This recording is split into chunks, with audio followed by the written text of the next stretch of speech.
It's the most powerful weapon in the Dutch Army's arsenal. For the past 6 years, crews have been training on these Leopard 2 tanks together with the German Army. The world's first binational battalion. You build a relationship with your tank. It has incredible firepower, it is very maneuverable, and it drives so smoothly. It's a real feast to work with.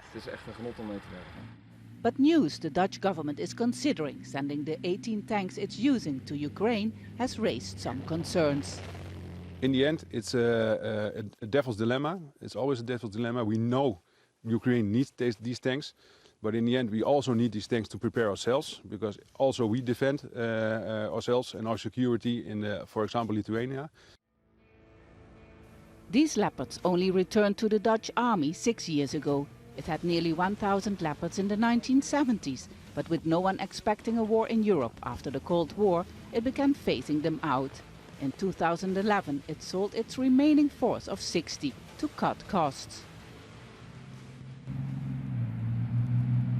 Nearly 1 year ago, it would have been unthinkable that these tanks could soon be firing at Russian troops.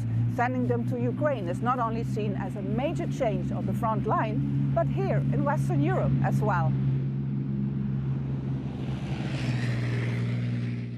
Before Leopard tanks are sent to the battlefield, Ukrainian soldiers will need training. That's another thing the Dutch government is considering it might offer. I think you can learn this properly in a few months. Just make a lot of notes, pay attention carefully and try to understand the system. If you work with the system will work with you. This mixed German-Dutch tank battalion has been described as a first step towards a European army. It holds regular exercises at NATO's borders in Lithuania, taking the Leopards by train. Soon, though, they could be sent in another direction. Vaessen, Al Jazeera in Bergen-Loheide.